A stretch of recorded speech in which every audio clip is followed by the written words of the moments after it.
Welcome back, everyone. Welcome back. I know. I have been MIA for a minute. I have reasoning. I had some intestinal issues going on and some personal, but I'm back. We're back at it again. You have not subscribed. Subscribe. We're growing quickly, and I want all of y'all to be a part of this, Today, we are introducing a new series to the channel. As you guys know, last Friday, I announced in a live that in May, we are going to be actually coming out with the podcast that I've been working my ass off on. It is going to be called And So It Goes with Morgan Shay. It's going to be a SoundCloud exclusive. There's also going to be teasers and clips let out before the podcast comes out. That's only for a Patreon page that will be coming out in May as well. I'm super excited. You guys do not want to miss the details on that, and it will be coming in a video soon. Also want to thank IMETHOD Beauty for sponsoring today's video. This new series, the very first episode, is sponsored by IMETHOD Beauty, where these brows came from. I know I told you guys that I was not going to give in to the brow with IMETHOD Beauty, but you guys, I'm so obsessed. And if you like a fuller brow, all you have to do is get yourself a brow pen and create little brow strokes like I do, and your brows are done in literally 3 minutes. All the products that I used in today's look with IMETHOD Beauty is linked down in the description box. You guys are probably wondering, what is this new series? It's going to come every Thursday, and it's going to be called True Crime Thursdays. And this first episode was actually picked by me. But if you would like to pick a case for me to cover, all you have to do is go down in the description box to the email questionsforshay@gmail.com and send me the case that you would like, and I will cover it. That's it. That's all you got to do. That's all you got to do. I'm probably going to create a Google Doc for you to fill out. That will probably be coming soon. But for now, just email me at questionsforshay@gmail.com. But this first case is one that I covered in a paper that I had to write to get into college. And at the time, the case, like the trial hadn't even happened. So I went into my document and I updated it. And today we are going to talk about Jodi Arias, the murder of Travis Alexander. It was gruesome to the fullest extent. And this was a case that swept the nation. This is one that took America by storm. And today we are going to cover it. Now, in these True Crime Thursdays, this one obviously most people know about. I am going to cover important details. I am not going to dive into all of the outside portions. I have bullet points, and we're going to stick to those so this video is not incredibly long. But yeah, without any further ado, let's get into episode 1, True Crime Thursdays, Jodi Arias, the murder of Travis Alexander. 2, 3, let's switch this up.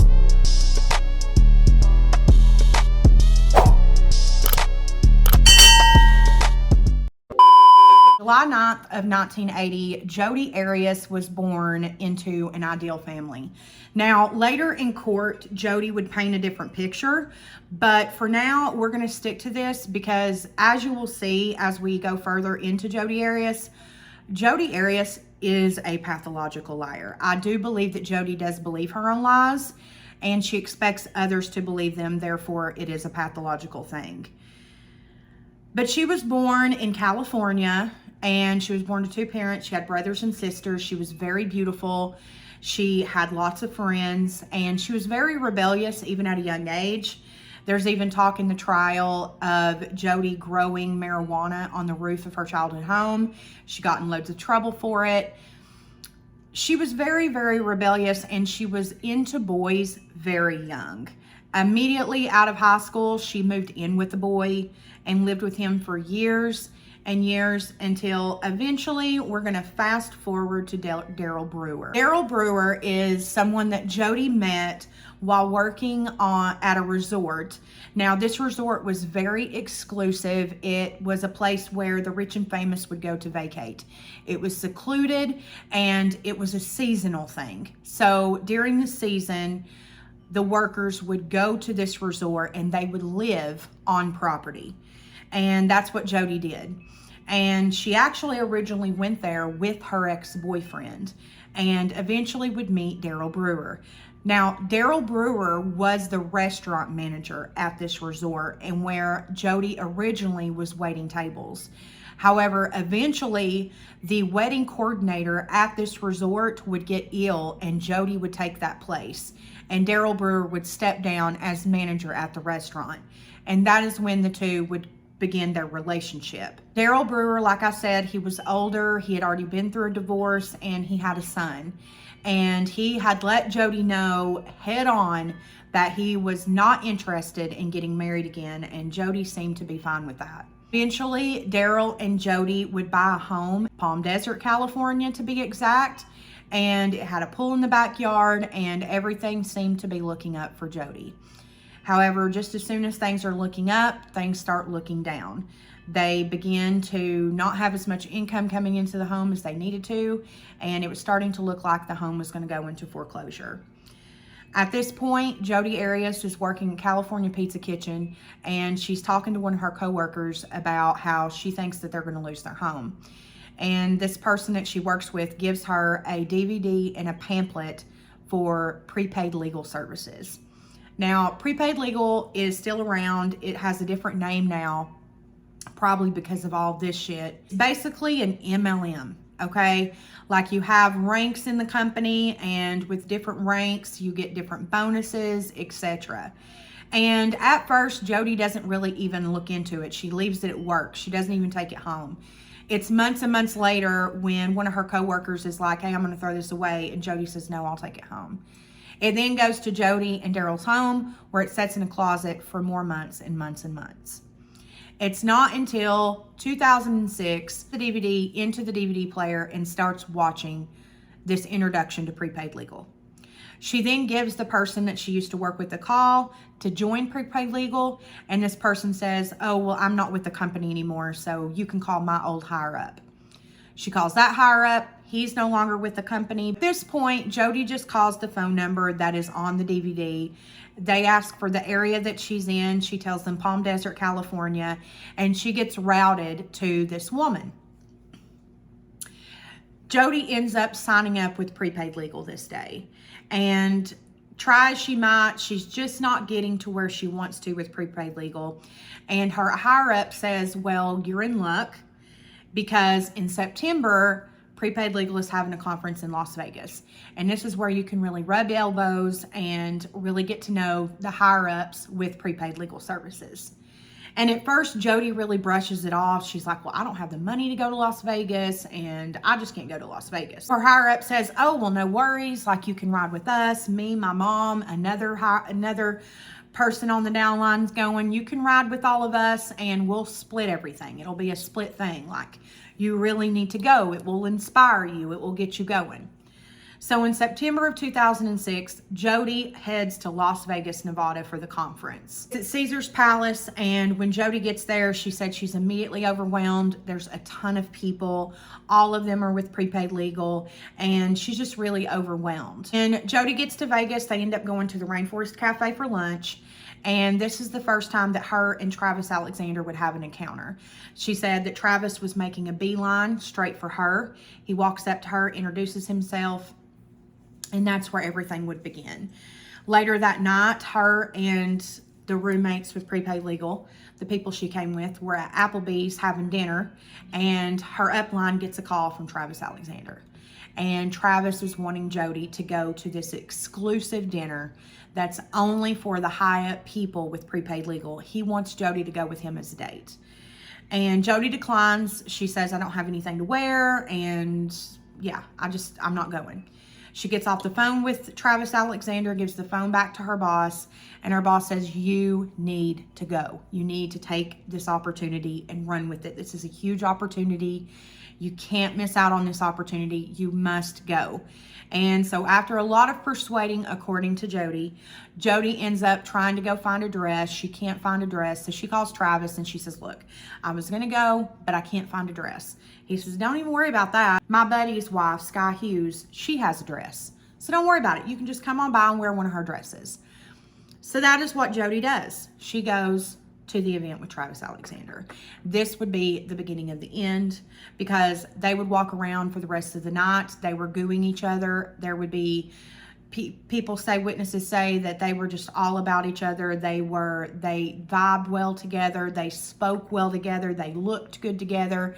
And Travis was very excited after meeting Jodi. And for the rest of the conference, Jodi and Travis would be arm in arm the rest of the trip. And Jodi was honest with Travis, according to her, that Daryl Brewer was still in the picture and they owned a home in California. And very soon after Jodi got home, she broke up with Daryl and their home was going to go into foreclosure. And in the meantime, Jodi was going to continue to live in the home. November. So bitch, not even a fucking month. So a month after Jodi gets back from this fucking conference, bitch. A month. Okay? 30 days. Jodi calls Travis. Hey babe, you know, I've been really thinking about it and I think I want to be Mormon.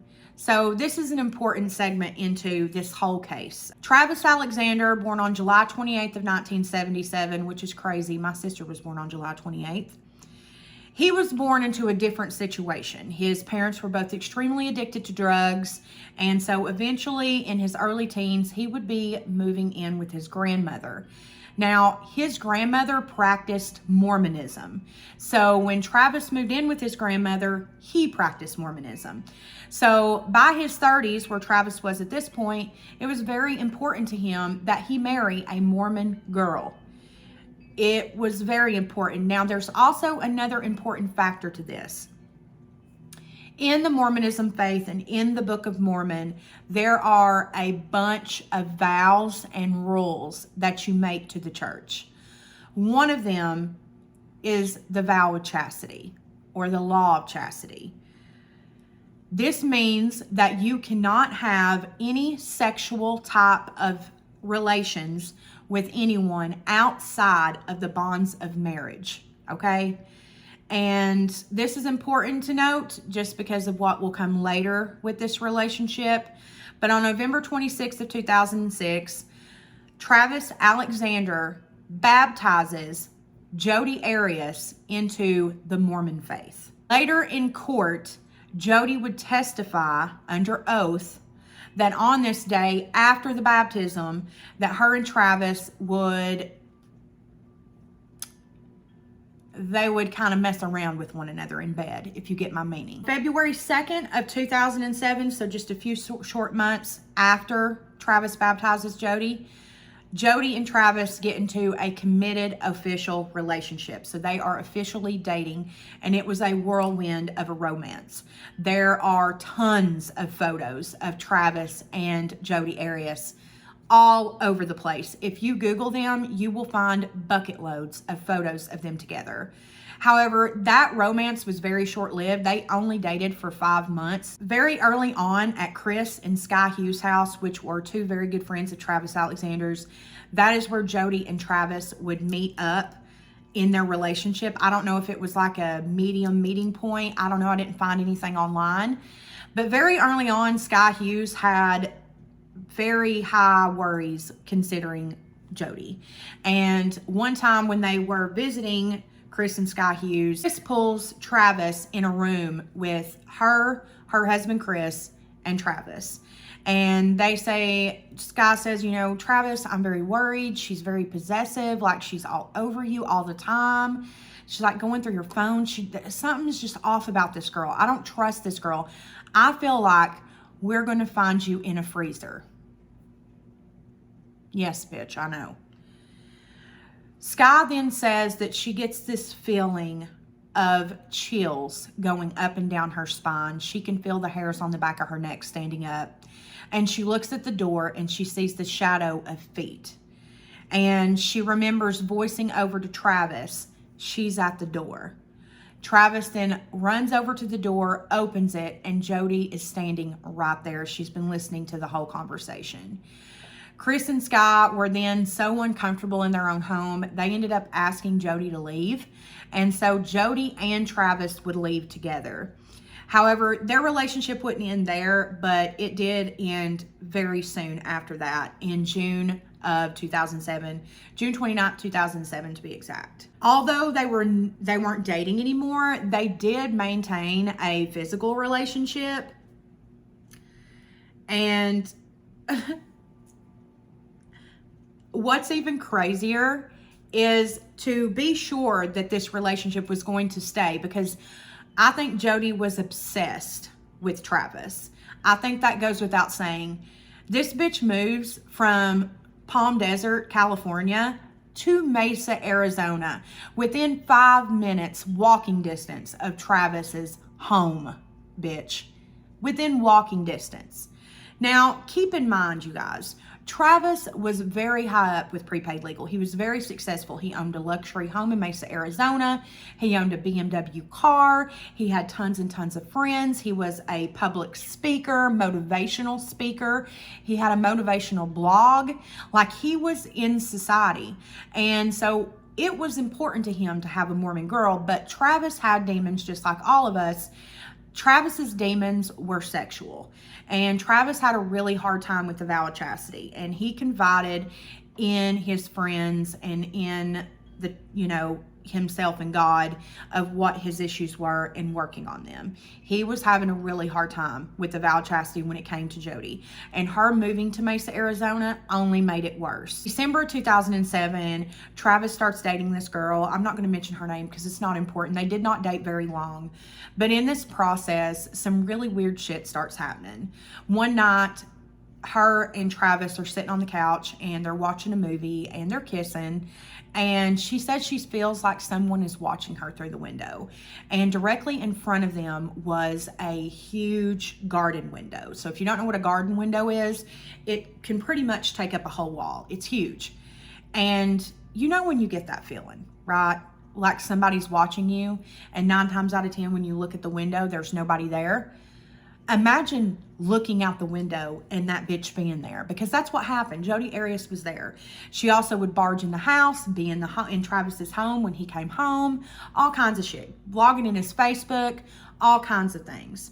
But though all of this wild shit, slashing tires, all of these things, sending his girlfriend an email, calling her a whore, and that she's going to hell because the law of chastity and all this and that, even though all of this is going on, her and Travis are still exchanging over 82,000 emails, numerous texts and phone calls, and they're still having a sexual relationship, which I believe cranked Jodi's obsession with Travis up 1,000 more notches. Text messages would be very explicit, and if you know anything about this case was completely aired on television. It happened in Arizona, this case did, and in Arizona it is legal to basically film the court hearings, and so they did, and they shared every single phone call because Jodi was recording their phone calls, conversations.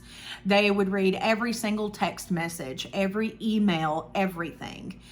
Which makes you wonder, like, why was she recording their phone calls? Was this all premeditated? And the prosecutor, Juan Martinez, he would paint that picture very well, but we'll get to that very soon. A couple of text messages that were sent in January of 2008 were, "My is so wet," and quote, "I fell asleep, but to answer your question, yes, I want to grind you, and I want to be loud, and I want to give you a nice warm mouth hug too, smiley face," end quote. Those are a couple of the text messages that Jodi would send Travis in early 2008. In March of 2008, Jodi and Travis had planned a trip together. They visited several states together, including places like Oklahoma and Texas. And finally, in April of 2008, Jodi would move her ass from Arizona back to California. In that very same month, Travis would post to his blog, which I will have linked down in the description box, that he just knew that this year was going to be the best year of his life, that he was going to earn more money, and he was just going to be so successful. He was going to give more. He was going to love more. He was going to learn more, travel more, and that this was going to be the best year, better than any other year, and all of them combined. Early June of 2008, Travis had told his friends that he had suspected that not only was Jodi hacking into his Facebook messages, but that he had good reason to believe that she had hacked into his actual Facebook, that she was unfriending people, unfollowing people, friending people, commenting, unliking things, and he knew that it was Jodi. He knew the way that she moved. Most people did not know this, but Jodi had a trip planned on June the 5th of 2008. She had a plan to go and visit Ryan Burns, who was a guy that she was speaking to.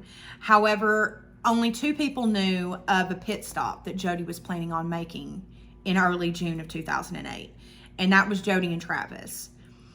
Jodi had made the decision to drive from California to Northern California to Southern California to Daryl's house, her ex, and she was going to make a pit stop and visit some friends, and then she was going to drive from there to Arizona, to Mesa, Arizona, have a night of passion with Travis, and then drive from Mesa, Arizona, all the way to Utah to go visit Ryan Burns. The day that Jodi travels, she drives to Daryl Brewer's house, where she gets 3 gas cans, because she claims that she doesn't want to run out of gas in the desert, because she's going to be driving through the desert. She then goes to a Walmart, Nevada actually, and purchases a few more gas cans. And this would be brought up later in court, because she claimed that she returned those gas cans she purchased at Walmart. However, in court, the prosecutor, like I said, Juan Martinez, was not there to play any fucking games. And he had the logging coordinator for Walmart come to court and actually read through the log to see if any gas cans were returned at any Walmart within the area of where Jodi would have been. There were no gas cans returned. The reason why Jodi got the gas cans was so that she would never have any record of being in Arizona, ever. That was her intentions. She purchased the gas cans in Nevada so it would have never looked like she ever went to Arizona. However, there's going to be a minor flaw. When Jodi arrives to Travis's home, she arrives in the wee hours of the morning, and she testifies that when she gets there, they end up going to bed. They wake up around 1 o'clock the next day, and they engage in sexual activity, and Jodi shows up a little bit different than Travis remembers. You remember Jodi? Blonde hair? Blonde bombshell? Tell me why this is how she shows up at Travis's house. She now has brown hair. She has bangs. She looks different. And they end up having sexual intercourse and taking photos on Travis's camera. There's even photos leading up to the moments before Travis's murder. Him in the shower, and then there's photos of what looks to be like a bleeding Travis on the floor. Jodi would murder Travis and throw the sheets on the bed and the camera in the washer, and she would hit the road and head to Utah, where she would then go to visit Ryan Burns for a few days and make out with him, go to an event with him, everything. On June 9th of 2008, remember, Travis was expected to go on a trip with Prepaid Legal to Mexico. And the girl that he was into at the time, supposed to go with him, she was supposed to go with him to Mexico. And so when she doesn't hear from him, you know, even up until the day they're supposed to go to Mexico, she doesn't hear from him that whole day. She ends up going over to Travis's home with a couple other of Travis's friends. Now, one of Travis's roommates is there, and he says, well, I don't know. I didn't think he was here. I thought he was in Mexico. I had no clue he was here. And they go up to Travis's room, and the door's locked. And he said, well, that's bizarre. Let me go to the kitchen and get his room key. And the roommate enters Travis's room, and he said immediately upon entering the room, he knew that something really bad went on in this room. He asked everybody else to stay out, and he walked down the hallway where he saw Travis's body crunched up in the shower. And he would yell and tell Mimi to call the police. Mimi is the woman that Travis had told everyone he wanted to marry. Mimi would be the one to make the 911 call. And in the 911 call, Mimi states clearly, you all need to look for Jodi Arias. She was a crazy girlfriend. She's been stalking him and driving him crazy. You need to talk to her. Detective Flores would be the lead detective on the case, and he said immediately upon talking to friends such as Sky Hughes and Mimi and roommates, they all told Detective Flores, you need to find Jodi Arias. she knows what happened to Travis. If anybody did anything to Travis, it was Jodi Arias. And Sky Hughes would even say, quote, Arias was totally obsessed with him, end quote. Quote, she wouldn't let him go. Whenever he would try to sever all ties, she would threaten to kill herself. He would tell her he didn't want anything to do with her, and she would show up at his house. We knew it was her. We didn't want it to be her, but we knew it was her, end quote. On June 13th of 2008, Jodi Arias posted a photo gallery on MySpace titled, quote, in loving memory of Travis, end quote. It's a bunch of photos of her and Travis. She even ends up going to the candle visual, the ceremony for Travis in memory of Travis. I mean, just fucking sick, sick, sick, sick shit. Sick shit. Keep in mind, in the process, Jodi is calling Detective Flores. He didn't even have to call that bitch. No, she's calling him. You know, oh, well, was he killed with a gun? What happened? You know, trying to get details. And he's like, well, I can't disclose, you know, confidential, you know, case information. He was like, but we need to talk. So on June 19th, 2008, police contacted Arias and questioned her about Alexander's murder. Now, keep in mind, 1 week before Travis's murder, where Jodi Arias was residing at the time, her grandparents' home, had a break-in. Do you want to know what was taken? 25 caliber gun. So when police show up and they're doing the crime scene, they originally find Travis obviously in the shower, blood all over the walls, the floors. It is a horrifying crime scene. Horrifying. Travis's body is crumbled up in the shower. He is found with 27 stab wounds. He has been slit from ear to ear, basically decapitated. Medical examiner would later say that Travis was essentially decapitated and he had a 25 caliber bullet in his head. After looking around the home, Detective Flores notices that there is a load of laundry in the wash, so he opens it, and that is where the California King bed sheets would be found and the camera. Now, originally, the pictures on the camera could not be seen because it had been ran through the spin cycle. However, these people are fucking smart, okay? They can find the pictures that were on this fucking camera. Even if you press the delete button, the pictures are still there, okay? You sick fucks. So if you're out there doing sick shit, just know that you can be caught, okay? So Detective Flores is like, okay, we're going to take this to, you know, the medical examiners. We're going to take this to, you know, the investigators, and we're going to figure out what the fuck is on this camera. So that's what he did. He took it to go be investigated. It takes a few days to get what's on there back. So he calls Jodi, and he's wanting to figure out what is her alibi. Okay, is it a solid alibi? Is it sealed shut and tight? Because if there's any air bubble in her alibi, that any time that gives her enough time to go to Travis Alexander's and commit this crime, we are arresting her, because this is a brutal, brutal murder. Also, there was a palm print on the hallway that Detective Flores immediately sent for results for DNA. It had Jodi. It comes back days later that it was Jodi Arias's palm print. Then the photos come back from examination, and these photos are a tell-all. They are an absolute tell-all from beginning to end of when Jodi got to Travis's home to the moment that she committed this gruesome murder. In the photos, you can see that they are taking sexual photos of one another in bed, and then they move to the shower, where Jodi starts taking photos of Travis in the shower. The next photo that you see after the display of photos, I think there's like 3 or 4 different photos of Travis posing in the shower. There is then a photo that people said that was made by it being dropped on the ground. I think that she accidentally hit continuous photo, which means that, like, you can do it on your phone or anything. If you press that button, it will take so many photos within a matter of seconds.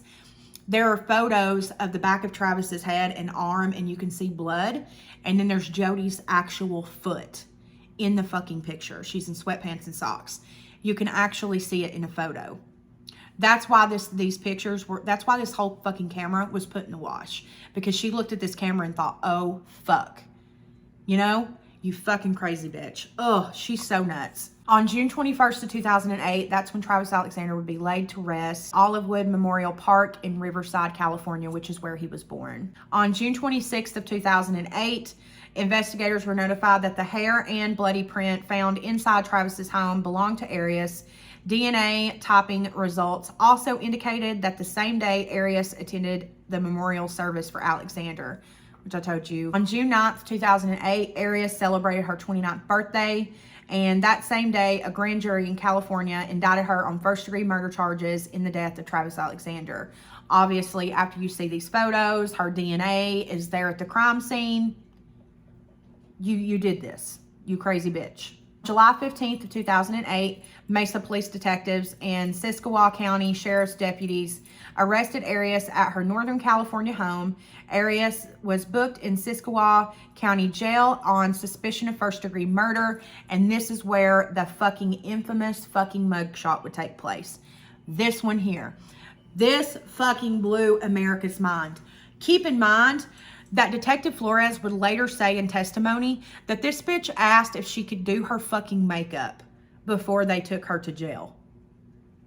Can I have my purse so I can do my fucking makeup? Are you dumb? Then the interrogation happens. I'm going to play a clip right now of this fucking, now keep in mind, this is just a few minor, odd things that happen during the fucking interrogation. Okay? Keep in mind, this bitch acted like a Looney Tune the entire time. Obviously, trying to get them to, you know, say, oh, well, there's obviously something wrong with her.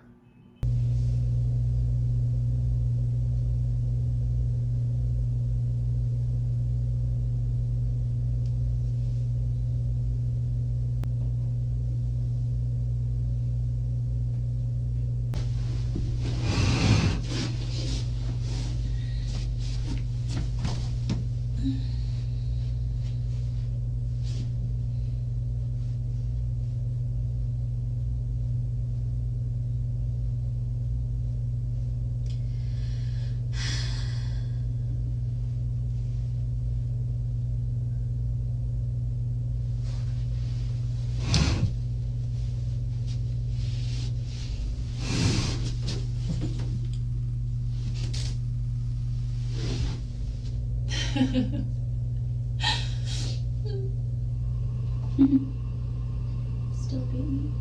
It might change my memory.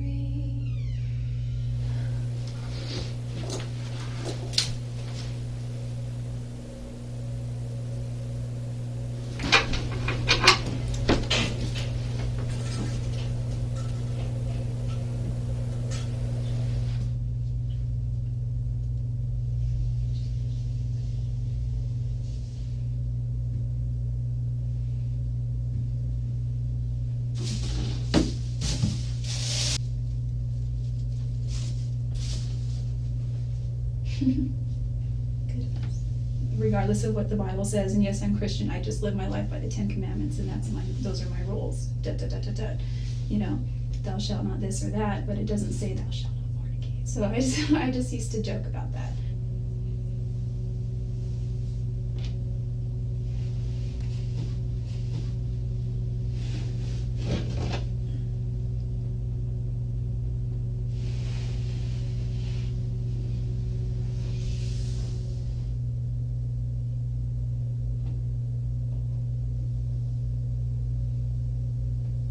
Yeah, you seen right.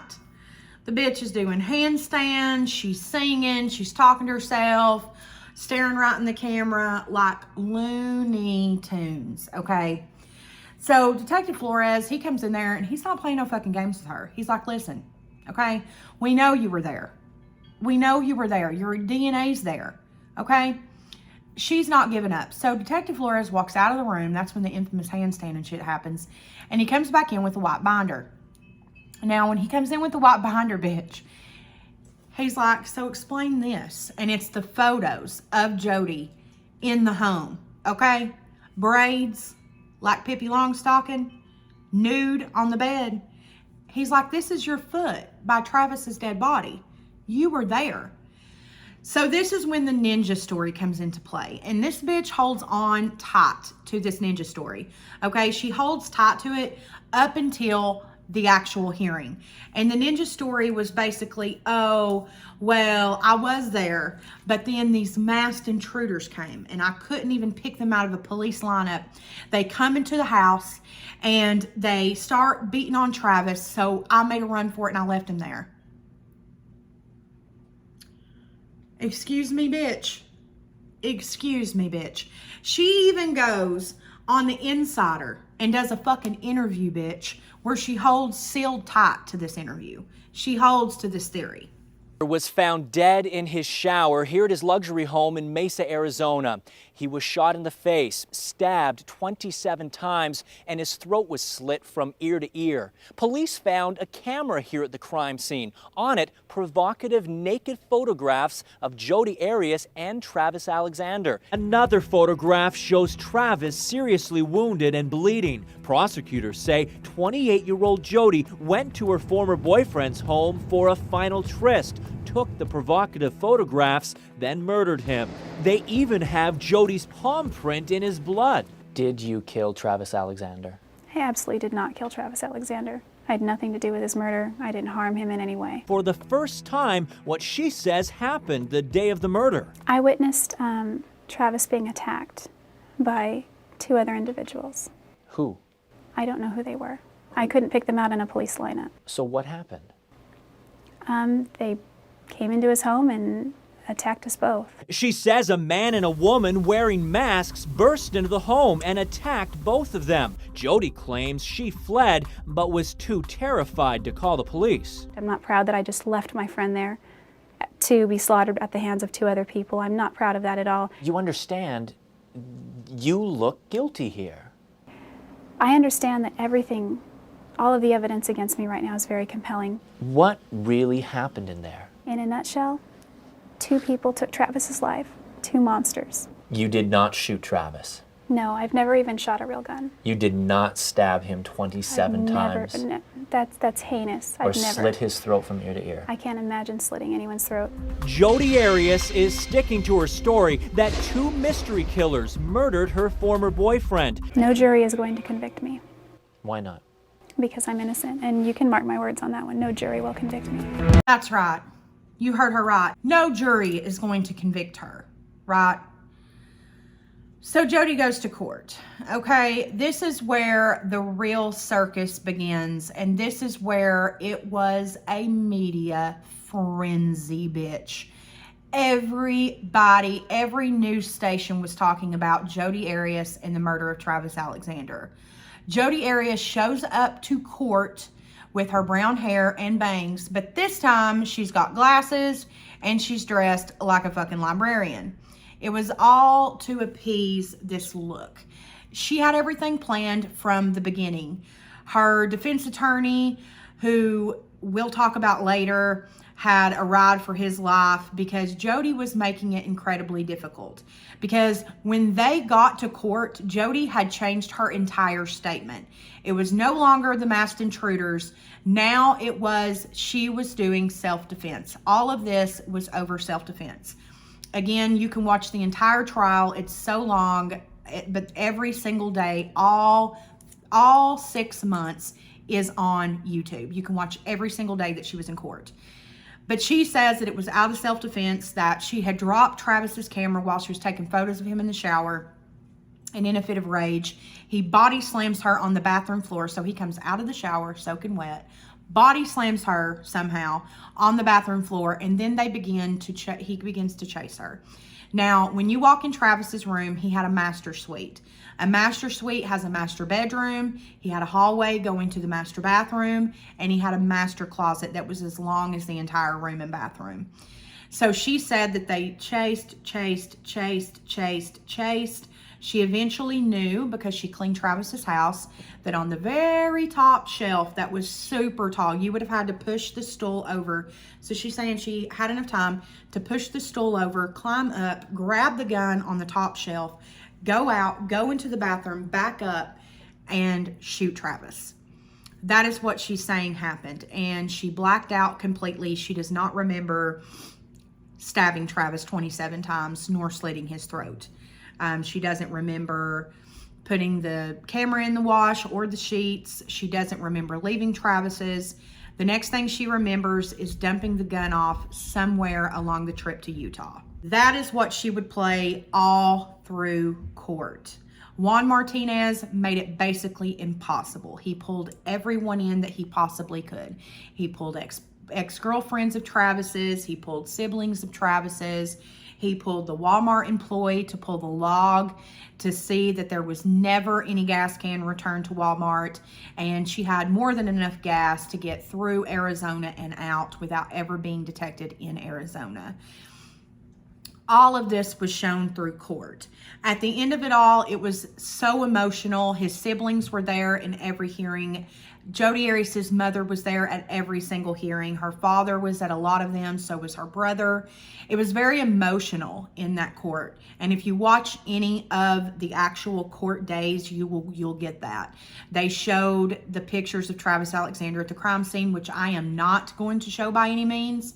If you are curious, they are online, but I will warn you, it is very, very haunting, and I would advise against it at all costs. It was absolutely horrifying what she did to this man, and it was gruesome. It was not blacking out. It was not in the spur of a moment. This was calculated and it was planned. Juan Martinez even showed how she wouldn't even have time to go downstairs, find a knife in the spur of a moment, come back up and self-defend herself with the knife. This was premeditated. It was premeditated when she got the gas to show that she never entered the state of Arizona. But it's even more premeditated that this happened in an instant. She's saying that out of nowhere she drops the camera on accident. When did you have time to go get the knife? All of this was premeditated, and Travis Alexander never had a gun. There were several people who testified that Travis didn't believe in guns, never had a gun. Also, Jodi Arias' grandparents' home was robbed a week before Travis's murder, and it just so happened that a .25 caliber gun was taken from the home. Obviously, Jodi stole that gun. She set up that robbery. It was all premeditated. It was meditated down to the very last degree. So after 5, almost 6 grueling months of court, the jury found a verdict. First-degree murder. That's the one thing the Jodi Arias jury can agree on. Under that dark hair and those bookish glasses, the mind of a murderer. But does she deserve to die for the way she killed her ex-boyfriend? The jury is still deliberating, but the now convicted killer sat down one-on-one with ABC's Ryan Owens as she contemplates her fate. Jodi Arias speaks. Ladies and gentlemen, I have received your note indicating that you are unable to come to a unanimous decision. After just 2 hours of deliberating whether Jodi Arias should live or die, the jury of 8 men and 4 women said they were deadlocked. But almost 5 months into this, the judge wasn't about to accept that. Please go back to the jury room and continue deliberating. You are excused. Please stand for the jury. The jury spent another 5 hours deliberating today and will be back at it again tomorrow. They already convicted Arias of the first-degree murder of her ex-boyfriend Travis Alexander. Guilty. The 30-year-old Mormon businessman was stabbed 27 times, his throat was slit from ear to ear, and he was shot in the face. Tuesday, Arias spoke to the jury one last time to beg for her life. To this day, I can hardly believe I was capable of such violence. Even though the convicted killer has repeatedly said she'd rather die than spend her life in prison, when it really counted, she changed her tune. She claims to spare her family. But as I stand here now, I can't in good conscience ask you to sentence me to death because of them. Just hours after her final plea for mercy, we found out the 32-year-old wasn't done talking. She sat down with me for a 40-minute jailhouse interview Tuesday night. She's found guilty. The jury's deadlocked. They can't unanimously come up with whether Jodi should spend life in prison without the possibility of parole or whether she could get the death penalty. This happened in Arizona. There is a death penalty in Arizona. Through the entire case, and there are numerous interviews where Jodi says, I would much rather die than to spend life in prison. However, now when she's been found guilty, because she really thought people were going to believe her bullshit, now that she's been found guilty, now it's a totally different tune. Now it's, oh, well, because of my family, I don't want to give them any more hurt. I would rather be given life in prison. And here are the things that I can do while I'm in prison. I can teach people Spanish. I can do this, I can do that, a bunch of bullshit. A book club, like all this bullshit. Now, I just want to say, this ABC News reporter who's about to interview her gives me fucking life. It's a chef kiss interview. Watch. You said today you want to give Travis's family closure. You know they want you dead. So why don't you give them that closure? What do you mean by that? Why don't I kill myself? Is that what you're asking? No, why don't you accept the fate of the death penalty if you know that's what they want? If you truly care about their closure. I've caused them a lot of pain. I've caused my family a lot of pain. And I think that by asking for death, I'm only going to cause more pain to my family. Why didn't you apologize to them? I did apologize to them. You never said, I'm sorry. I said that I'm sorry, that I'll never be able to make up for what I did, and that I can never replace their loss. But you didn't use the word, I'm sorry. Well, then I'm sorry I didn't say that, because certainly I am sorry. I think in a sense, the words I'm sorry just seem meaningless, especially since nobody believes what I'm saying anyway. You said it right there, no one believes a word out of your mouth.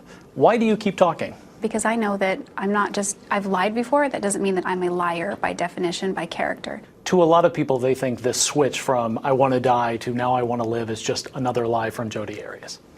I don't know what that means. Was I lying when I said I want to die, or was I lying when I say please spare my life? You know, whatever happens, I'm just going to take it and deal with it. You've said that sort of thing a lot before, including right after you were arrested. You said, my goodness, if I did something this horrible to Travis, I would beg for the death penalty. Right. You did it, so what changed? My family changed my mind. Some of Arias' last words to the jury were downright bizarre. She argued for life in prison by essentially presenting a political platform for the rest of her life behind bars. There are many things I can do to affect positive change and contribute in a meaningful way.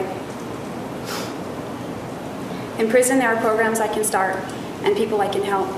She almost sounded like she was running for student council president. She told the jury she wanted to start a recycling program in prison, a book club, Spanish lessons for other inmates. This is the t-shirt. She was kind enough to bring a sample of the t-shirt she designed to raise money for domestic violence victims. She wants to keep selling those. Oh, and she told the jury if she lives, she can keep donating her hair to cancer patients who need wigs. In your final statement today, you talked about all sorts of things you might be able to do in prison. Teach other prisoners Spanish, donate more of your hair, start a recycling program. Do you know how trivial that sounded in the face of what you did? Well, there isn't a whole lot that I know about prison. And these are only things that I'm able to ascertain from having never been there. So I believe that when I get there, I will find ways, better ways to contribute and pay back. But can't you grow out your hair on death row and donate it? Yeah, it'll be less wigs if I get executed. I mean, I know that sounds trivial. It does. That's the only way that I can contribute. I'm limited. I'm going off to prison. There are so many things that I'm no longer going to do. So in a sense, I was grasping at straws, but these are things that I can do. And at this point, that's what I'm holding on to. If you were on that jury and you had heard what they have heard, would you kill you? I don't believe in capital punishment, so the answer would be no. In this penalty phase, the jury heard from no character witnesses for Jodi. My fondest memories with him are... No friends, no family, even though her mother has been in court every day of the almost 5-month trial.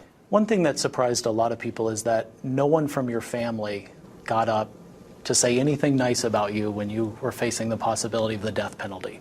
Well, that was a defense decision, and one that I was somewhat in agreement with. My mother wanted to. She had a letter written out that she wanted to read, and my dad was fired up. He wanted to talk, and my defense team didn't call either of them. But the impact of that is that you've lived on this planet for 32 years, and you have no one other than yourself to come up and vouch for your character as a person when you're facing death. Well, I did have people, and they were not called. I loved Travis, and I looked up to him. At one point, he was the world to me. One of the other things you did say today is, look, I don't want to drag Travis's name through the mud. And at the same time you say that, you were up on that stand accusing him of abusing you and being a pedophile and all sorts of terribly awful things. What does that say about the kind of person that you are? That I was truthful. I didn't want to do it, but I was obligated to do it. I was under oath. So the only other option was to lie and say he was perfect. And to people who say you shot him, you stabbed him, you slit his throat, and then you killed him a fourth time when he was already dead by making up things about him to ruin his reputation, you say what? Nothing was made up. Nothing was made up at all. I mean, it was a defense strategy for me to take the stand, and once I was on the stand, I was obligated to answer the questions that were posed to me. And that's what I did. But you know no one believes you, right? That's not true. Maybe a majority of people don't, but I know plenty of people that believe me. If you get life in prison, you could conceivably get out someday. Do you deserve freedom? All I know is that if I were given freedom again, I would handle it very, very responsibly. So you think people should feel safe if Jodi Arias is out of these four walls at some point? I think so, yes. If you're not abusing me and attacking me and threatening to kill my life, there's no reason to fear. You really are still sticking with that story? It's not a story, it's the reality. And it's unfortunate, but it is the reality. Okay. I didn't know that you were a hater when you came to interview me. Arias seems surprised by the tough questions. By her own admission, she lives in a bubble behind bars. This was the day that she was It's my sentenced. firm belief that death would bring me untold peace and freedom. That's my personal belief. If I died today, I would be free and I would be at peace. For years, that's exactly what I wanted. But I had to fight for my life just like I did on June 4th, 2008, because I realized how selfish it would be for me to escape accountability for this mess that I've created. I have 2 brothers, 2 sisters, several nieces and nephews, a mom, a dad, 8 aunts. The fact that she literally holds on to Travis attacked her on June 4th is astonishing to me. The fact that she really believes in her mind that there's one person in that room that believes that it was self-defense. At this point, she's already been held guilty. Why are you holding at that? Travis did not attack you. You had no time to grab any type of defense weapons. You murdered him in cold blood because he was taking Mimi on a trip, and that was your guys' thing. She talks about it in the trial numerous times about this book, 50 Places to See Before You Die, or 100 Places to See Before You Die, or some shit like that. And that was her and Travis's thing. They traveled together. That was what set Jodi off. When she found out that Travis was taking Mimi to Mexico, that set Jodi off. That will always be what I hold to, because that was the cutting thing for her. That was their thing. And this was going to be someone new coming in the picture who was going to travel with Travis. No one had ever traveled with Travis. Even his ex-girlfriend, the blonde, he still took Jodi on those trips. This was going to be the first time that he was going to take another woman on a trip with him. And Jodi wasn't having it. No. But I want you to pay close attention in this clip of where the judge is about to sentence her to life in prison without parole. I want you to listen. There's a baby crying in the background. And I want you to watch Jodi's reaction.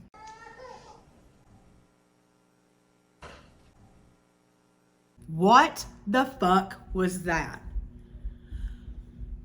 This bitch is a cold-blooded killer. There is a baby, a child, who has absolutely no way of controlling their emotions, crying in the background because they're in a courtroom, and this bitch turns around and glares at a baby.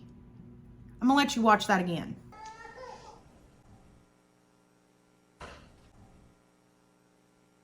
Uncles, over 20 cousins that I've grown up with, as well as countless friends, all of whom would suffer greatly if I took my own life or if I allocated and begged for the death penalty and then got it. The most important thing I want to say is that I am very sorry for the enormous pain. I'm horrified because of what I did, and I wish there was some way I could take it back. The court finds the defendant has no prior criminal history. The defendant has family and community support. The defendant has mental health issues. The court has also considered the defendant's childhood background, family history, and her expressed remorse. The court finds the mitigation presented is not sufficiently substantial to call for leniency and that a natural life sentence is appropriate.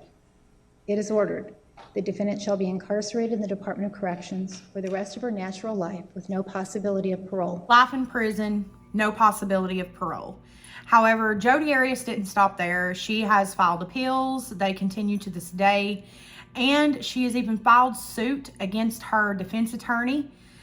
She has filed suit against him because he wrote a tell-all book where he describes Jodi Arias, and defending her caused him major health issues. He even ended up with cancer.